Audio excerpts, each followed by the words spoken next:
And you'll find with Caesarion that he is such an apologist for Aleister Crowley and Blavatsky. I mean, he's basically just falling all over himself when they come up. Here, I'll play a real quick clip what he says about Aleister Crowley and how he was just not understood for what he was, and then he gets real mad because a Christian's asking him this question, and he's like, I don't want to debate this with you. You think that you just take it out of context and whatnot. Even if you took this out of context, though, I mean, just logically speaking, you are apologizing for something that is very clearly a huge part of this New World Order agenda. I mean, people have spent a lot of time implicating Aleister Crowley as a major player in this New World Order game, and here is this guy defending the hell out of this guy. Here, listen to him real quick. That I don't know anything about, but I can certainly tell you that those quotes that have been taken from the book Magic and Theory and Practice have been totally misinterpreted. This is a case in point I was just talking to you about, Doug, is that people take one little line from Magic and Theory and Practice about the child sacrifices and so on without even printing the whole passage. People need to go to that area of the book. In fact, they need to go to the book and read it about the incredible, beautiful, the spirituality of that man and of that book have yet to be brought out. They pick on one little diatribe. He was addressing in that book false magicians. The quote is actually directed not to the ordinary reader because he was a magician. He printed his books for his own magical society and for other people practicing the occult arts.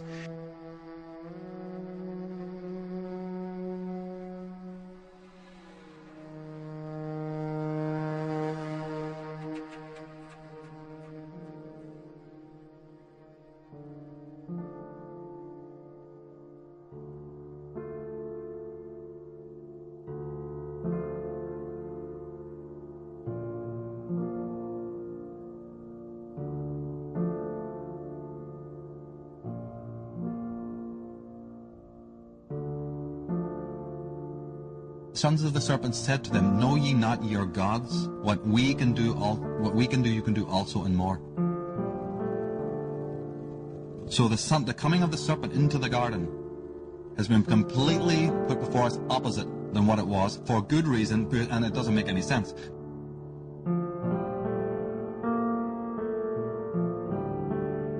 Madame Blavatsky, one of the greatest scholars the world has ever known, writes in this way. She says, the appellation Satan in Hebrew belongs by right to the first and cruelest adversary of all other gods, Jehovah, not in the serpent which spoke only words of sympathy and wisdom. Now, even if we accept any variation of Lucifer symbolism, in this quote, it's clear that Caesarion agrees with Blavatsky, the greatest scholar the world has ever known, that what we call God should be called Satan, and the serpent is actually our good friend. In this case, he wants us to think that the serpent represents the Lemurians, not women. Lemurians, by the way, is a word that entered into our lexicon through Helena Blavatsky. I would also offer a definition of Luciferianism, which is, Luciferianism can be understood best as a belief system that venerates the essential characteristics that are affixed to Lucifer.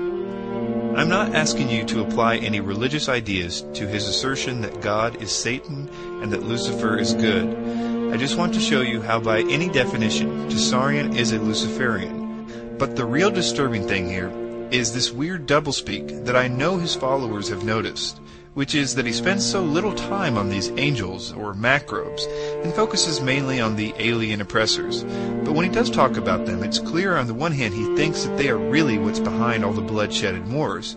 But then, in another place, he tells you that the leader of these angels deserves the throne of God much more than God does. It just doesn't make any sense. In 1776, Weishaupt organized the Illuminati and put the plot into execution. The word Illuminati is derived from Lucifer and means holders of the light. Using the lie that his objective was to bring about a one-world government, to enable men with proven mental ability to govern the world, he recruited about 2,000 followers. These included the most intelligent men in the field of arts and letters, education, the sciences, finance, and industry. He then established lodges of the Grand Orient to be their secret headquarters.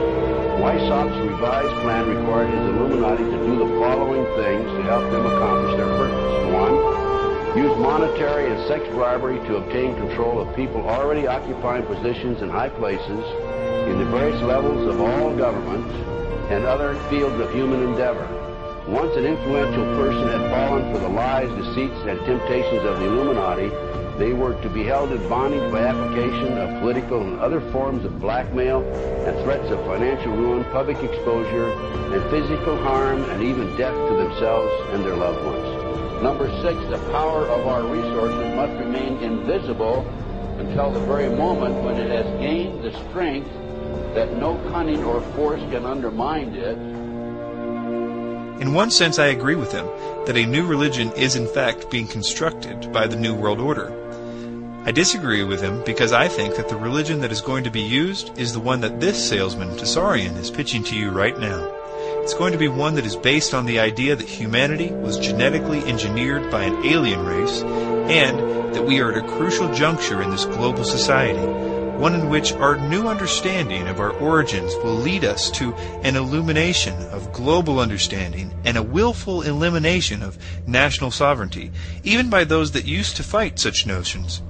And in this new global utopia, there might be people who say things like, "Our Bible told us that this false peace was going to happen, and it said it would look just like this, and that it won't last but a few months before all hell breaks out." Those people need to be eliminated, because they aren't ready for this new global peace. They are too afraid of it. They are what's holding the world back from global peace. And after the genocide of those people, everyone will find out for the first time what the real agenda of the New World Order was. But at that point, for many, it will be much too late. There you have it, a perfect setup. You know, I hear a lot of criticisms of the Bible, and I like to try to answer them if people have questions, because I find most of them to be easily answered, and I kind of like doing it. And if you have any, you can send them to an email address that you can find on my website. But there's one passage that I've secretly had a lot of trouble with, that I couldn't understand how it could happen in this politically correct, technologically advanced world we live in. It says that in the New World Order, people will rejoice in the killing of Christians, and that if they don't go along with the beast system, will be publicly executed. It wasn't until I really understood what was being said by the 2012 propaganda that it finally made sense. Just look around. How many of those truth movement teachers, especially those connected with theosophy like Tsarian and Maxwell, that push 2012, also tell you that Christianity is the enemy and imply that it must be destroyed for humanity to survive?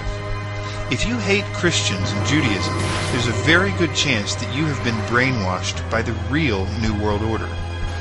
It is not obvious to many people, sadly even to many Christians nowadays, that the core power of what Tsarian calls the macros, and the power that they answer to, is totally vulnerable to the authority of Jesus Christ.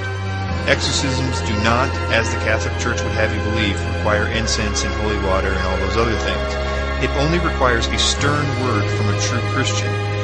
This is the power that must first be marginalized and destroyed, for the evil we fight to assert its control and place their phoenix on the throne of the infrastructure that has been built by the whispers to the ears of humans who have been deceived in opening doors that, despite the promises of power, only serve that realm.